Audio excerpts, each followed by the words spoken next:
Praise Lord, brothers and sisters. கர்த்தர் ஸ்தோத்திரம். இந்த நாளின் வார்த்தையை உங்களோடு பகிர்ந்து கொள்வதற்காக நான் மகிழ்ச்சி அடைகிறேன். இதன் மூலம் தேவநாமம் மகிமைப்படுவதாக. தேவன் நமக்கு தந்திருக்கும் இன்றைய நாளின் வார்த்தை எபிரேயர் புஸ்தகம் 13வது அதிகாரம் 5வது வசனம். நீங்கள் பண ஆசை இல்லாதவர்களாய் நடந்து உங்களுக்கு இருக்கிறவைகள் போதும் என்று எண்ணுங்கள். நான் உன்னை விட்டு விலகுவதும் இல்லை, உன்னை கைவிடுவதும் இல்லை என்று அவர் சொல்லி இருக்கிறாரே. அல்லேலூயா. தேவ பிள்ளைகளே, எத்தனையோ இருக்குது, இருக்கிறது போதும், அனிதனே எனக்கு கிடைச்சது இது போதும்னு சமாதானம் எத்தனையோ வாழ்றாங்க. ஆனா எல்லாம் வச்சுக்கிட்டு தூக்கமும் கிடையாது, ஒண்ணும் இல்லை. அல்லேலூயா. சமாதானம் கிடையாது, சந்தோஷம் இல்லை. ஆனா அடிக்கடி எல்லாம் சந்தோஷமா இருக்கிற மாதிரி ஒரு ஆக்சன் மட்டும் மனுஷனுக்கு வாழ்க்கையில நிறைய பேருக்கு வாழ்க்கையில் நடக்குது. தேவ பிள்ளைகளே, வசனம் என்ன சொல்றாரு? அல்லேலூயா. நீங்கள் பண ஆசை இல்லாதவர்களாய் நடந்து உங்களுக்கு இருக்கிறவைகள் போதும் என்று எண்ணுங்கள். நான் உன்னை விட்டு விலகுவதும் இல்லை, உன்னை கைவிடுவதும் இல்லை. உங்களுக்கு இருக்கிறது போதும் நீங்க நினைச்சிட்டீங்கன்னா ஆண்டவர் உங்களை விட்டே போக மாட்டாராம். நீங்க அதிக பண பிரியராக, பொருள் பிரியராக, எனக்கு இன்னும் வேணும், இன்னும் 4-5 தலைமுறைக்கு வேணும் அப்படி யோசித்தா அதுக்கு உங்களுடைய தூக்கத்தை ஆண்டவர் இல்லாம ஆக்கிடுவாரு. தூக்கம் எப்படி வரும்? அல்லேலூயா.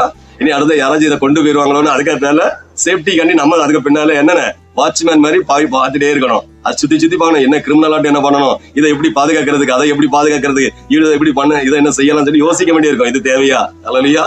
போதும் என்கிற நிறைவுனா தேவப்பிள்ளை, இன்னைக்கு எனக்கு 50 ரூபாய் சாப்பாட்டுக்கு போதுன்னா போதும், இல்ல எனக்கு 5000 ரூபாய் சாப்பாடு தான் நான் சாப்பிடுவேன்னா அது தேவையில்லாத ஒரு இச்சையான அசத்த ஆவி பிடிச்ச ஒரு கேரக்டர்ஸ், அது செட் ஆகாது.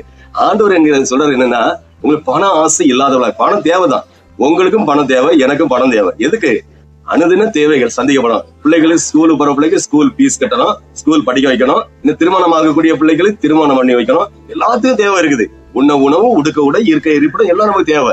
ஆனா அதையும் தாண்டி இருக்குது பாத்தீங்களா, அதையும் தாண்டி உள்ள ஒரு பண ஆசை இருக்குது. அது போகவே செய்யாது. அல்லேலூயா. அந்த ஆசை நம்மகிட்ட இருக்கவே கூடாது. ஆண்டவராய் இயேசு கிறிஸ்துவ தேவ சமூகத்துல ஆண்டவர் நான் வணங்குற ஒவ்வொரு பிள்ளைகளும் இந்த பண ஆசைக்கு மாற்றிக்கொள்ளாதீங்க. தேவ பிள்ளைகளை, போதும் என்கிற நிறைவு உங்கள்ட்ட இருக்க கற்றுக்கொள்ளுங்க. இப்போ உங்களுக்கு என்ன இருக்குது யோசிச்சு பாருங்க. எத்தனையோ ஒரு வாடகை வீட்டுல ஒரு வாடகை கொடுக்க முடியாம இருக்கிறாங்க, ஒரு சொந்தமாட்டு 1 சென்ட் இடம் வாங்க முடியாம கஷ்டப்படுறாங்க. பிள்ளைகளை அந்த வாடகை வீட்டுல இருந்து பிள்ளைகளை படிக்க வைக்க முடியலன்னு கஷ்டப்படுறாங்க. வாடகை வீட்டுல இருந்து பிள்ளைகளை கல்யாணம் பண்ணி கொடுக்க முடியலன்னு கஷ்டப்படுறாங்க. உங்களுக்கு என்ன பிரச்சனை இருக்குது? நிறைய யோசிக்கிறீங்க.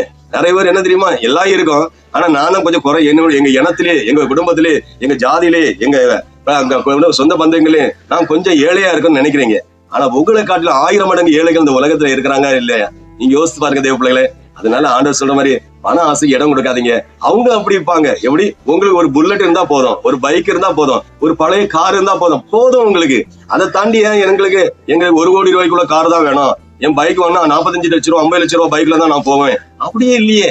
உங்களுக்கு 2 கைகால சுகமா தானே ஆண்டவர் தந்திருக்கிறாரு. அது ஒருவேளை நீங்க உங்களுக்கு கைகால சுகம் இல்ல, விளைவினப்பட்டு இருக்கீங்க, உங்களுக்கு நடக்கவே முடியலன்னா ஒருவேளை உங்களுக்கு அதுக்குள்ள செட்டப் எல்லாம் தேவைதான் இருக்கும். நீங்க நல்லா இருக்கும் போது தேவைதான். அதுக்குன்னு வெட்டி பந்தாலும் சொல்லுவாங்கல்ல, தேவையில்லாத ஆடம்பரத்துக்கு நீங்க இடம் கொடுக்காதீங்க. தேவப்பிள்ளை, சிலவங்க சொல்லுவாங்கல்ல, ஒரு திருமணம் கார்டு அடிச்சா ஒரு 5 ரூபாய் 10 ரூபாய்க்கும் ஒரு கார்டு அடிக்கலாம், 3 ரூபாய்க்கும் அடிக்கலாம். சிலவங்க 1000 ரூபாய்க்கு கல்யாணம் கார்டு அடிப்பாங்க. இது தேவைதானா? ஏன்னா அவங்களுக்கு அவங்க கெத்த காமிக்கணுமா, நாங்க கொஞ்சம் வசதியா இருக்கிறோம். கல்யாண கார்டுனா எப்ப பார்த்தா நம்ம கண்ணு முன்னாலே பார்க்கணும், நம்ம ஷோகேஸ்லயே வைப்போம். அது எவ்வளவு ரூபாய் இருக்கட்டுமே, அதை வேஸ்ட் பாக்ஸ்ல தான் போடும், அப்படித்தானே? அது மாதிரி தேவையில்லாதது உங்களுக்கு தேவையில்லை. உங்களுக்கு என்ன தேவை? உண்ண உணவு, உடுக்க உடை, இருக்க இருப்பிடம் எல்லாம் தேவை. அல்லேலூயா. உங்களுடைய தேவைகளை ஆண்டவர் தருகிறாரு, அப்படித்தானே? உங்களை அன்னிதின காரியங்கள் சம்பவங்கள் நடக்குதா இல்லையா? இருக்குது. அதுக்கு மிஞ்சி ஏன் தேவைக்குன்னு போறீங்க? அதுக்கு மிஞ்சி போகும்போதுதான் லஞ்சம் வாங்கணும். அப்ப அவங்க எல்லாம் இப்போ ஒரு ஆளு அவங்க எல்லாம் 10,000 ரூபாய் லஞ்சம் வாங்கினா சரி, நம்ம 10,000 ரூபாய்க்கு நம்ம 5,000 ரூபாய் வாங்கணும், நம்ம மனசாட்சி உள்ளவங்க அப்படி நினைக்கவே கூடாது. ஏன்னா 10,000 ரூபாய்க்குள்ள சாபம் அவங்க தனியா வச்சிருக்காங்க. நீங்க 5,000 சாபத்தை உங்க பிள்ளைகளை சேர்த்து வைக்கணுமா? தேவையா இல்லையா? இல்ல. உங்களுக்கு 50 ரூபாய் தான் சம்பளம் உண்டுன்னா அதுக்கு மட்டும் நீங்க சமாதானமா வேலை செய்யுங்க. நீங்க 50,000 ரூபாய் சாபத்தை தேடி வைக்காதீங்க. உங்களுக்கு 50 ரூபாய் வேலைக்கு நீங்க 10 ரூபாய் வேலை செஞ்சு 40 ரூபாய்க்கு வேலை செய்யலன்னா அது ஆபத்து. ஒரு ஓனருக்கு கீழே வேலை செய்றீங்க, ஒரு டிபார்ட்மெண்ட்ல ஏதோ எங்கேயும் வேலை செய்யுங்க, அதுல உண்மையா இருங்க. நீங்க கிடைக்கிற சம்பளம் போதும். அதை தாண்டி நான் எக்ஸ்ட்ரா அவங்களுக்கு தெரியாம வேற ஒரு காரியத்தை செய்யறது, எனக்குன்னு ஒரு சொந்த வேலைன்னா அதை ஒதுங்கிடுவாங்க. அதை விட்டுட்டு இங்க காசு வாங்கிட்டு இங்கேயும் அரைகுறையா டைம் கொடுத்துட்டு அங்க செய்ய மாட்டாங்க. அப்படி செஞ்சா கடவுள் உங்களை ஆசீர்வதிக்க மாட்டாரு. உங்க சந்ததிகளை நீங்க 7 தலைமுறை சாபத்தை அனுபவிப்பீங்க. கவனமா இருங்க. அதுக்கு பாஸ்டர் சபிக்கிறாரு அப்படியெல்லாம் நினைக்காதீங்க. தேவப்பிள்ளை, வேதம் அப்படித்தானே சொல்லுது. அதனால அந்த பண ஆசை இச்சை ரோகம் உங்கள்ட்ட வேண்டாம். தேவப்பிள்ளை, கவனமா இருங்க. ஆண்டவர் நல்லவர், அதனாலதான் உங்களையும் என்னையும் உயிரோடு வச்சிருக்கிறாரு. அல்லேலூயா. எத்தனையோ நல்லவங்களெல்லாம் இந்த உலகத்தை விட்டு கடந்து போயிட்டாங்க. நீங்களும் நானும் நல்லவங்களா? இல்ல. ஆனா ஆண்டவர் நல்ல பிள்ளைகளாக நம்மளை மாற்றி கொண்டு வர்றாரு. எங்களை ஒரு ஸ்டேஜ் கொண்டு வர்றாருன்னா அடுத்த ஸ்டேஜ் உங்களை கொண்டு வர்றாரு, அப்படிதானே? அதனால பரிசுத்தம் உள்ள பிள்ளைகளாக, போதும் என்கிற நிறைவு உள்ள பிள்ளைகளாக, எனக்கு இதை தாண்டி அதை சம்பாதிக்கணும், இதை சம்பாதிக்கணும், அந்த மோட்டிவேஷன் உங்களுக்கு அதே தேவையில்லை. உங்களுக்கு தேவை என்ன? உங்களுக்கு இருக்கிறது போதும், என் பிள்ளைங்களுக்கு இருக்கிறது போதும், என் குடும்பத்துக்கு தேவை போதும். இந்த போதும் என்கிற நிறைவு வரும்போது நீங்க என்ன செய்யுங்க? நிறைவுடன் தழும்பாதுன்னு சொன்ன மாதிரி என்ன செய்யுங்க? தழும்பவே மாட்டீங்க, குறை கூட தான் தழும்போம். என்ன செய்யுங்க? ஆசீர்வதிச்சுட்டே போய்ங்க. நீங்க நினைப்பீங்க எனக்கு இது போதும்னு நினைப்பீங்க, ஆனா ஆண்டவர் உங்களை போதுன்னு விட மாட்டாரு. ஏன்னா உங்களுக்கு போதும்னு இருதயத்துக்கு சமாதானம் வந்த உடனே ஆண்டவர் உங்களை இன்னும் மேல ஆசீர்வதிச்சுட்டே இருப்பாரு. உங்கள்ட்ட 50 ரூபா தான் இருக்குன்னா உங்களை 500 ரூபாயை மாத்துறாரு, 5000 ரூபாயை மாத்துறாரு, அப்படி கோடிகள் லைன்ல போயிட்டே வைக்கிறாரு. ஏன்னா நீங்க உங்க ஆசையே இல்லையே.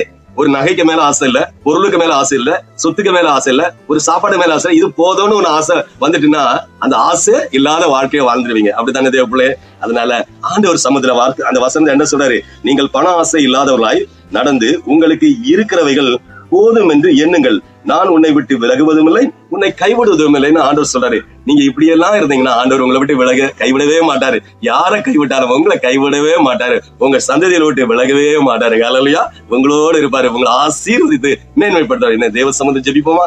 ஜெபம். ஹல்லேலூயா. தகப்பனே, இந்த அருமையான வேளையிலும் ஆண்டவரே, நீங்கள் பண ஆசை இல்லாதவர்களாய் நடந்து உங்களுக்கு இருக்கிறவைகள் போதும் என்று எண்ணுங்கள், நான் உன்னை விட்டு விலகுவதும் இல்லை, உன்னை கைவிடுவதும் இல்லைன்னு சொன்னேப்பா. இந்த நாள்ல பணம் செய்யணும் ஆண்டவரே, பண ஆசைகளுக்கு அடிமைப்பட்டு ஆண்டவரே இன்னும் பணத்துக்கு மேல் பணம் சம்பாதிக்க வேண்டும் என்று அந்த திருட்டின ஆவிகள், லஞ்சம் வாங்குற ஆவிகள், மற்றவங்களுக்கு பொருளை அபகரிக்கிற ஆவிகள்ல மாட்டிக்கொண்டு எத்தனை பேர் இந்த செய்தியை கேட்டு பார்த்து கொண்டு இருக்காங்களோ அத்தனை ஒரு வாழ்க்கையிலும் ஆண்டவரே நீதிமானா அவங்களை மாற்றுங்கப்பா, பரிசுத்த பிள்ளையா மாற்றுங்கப்பா.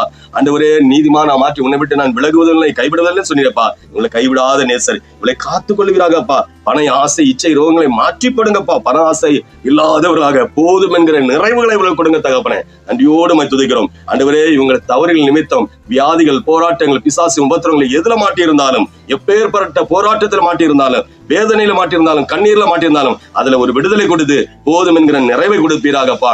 அநேகரை ஆசீர்வதிக்கிற கரங்களாய் மாற்றி ஆசீர்வதிப்பீராக என்று மீட்பர் இயேசுவின் நாமத்தில் ஜெபிக்கிறேன் ஜீவனுள்ள பிதாவே. ஆமேன், ஆமேன், ஆமேன். ஹல்லேலூயா, ஹல்லேலூயா.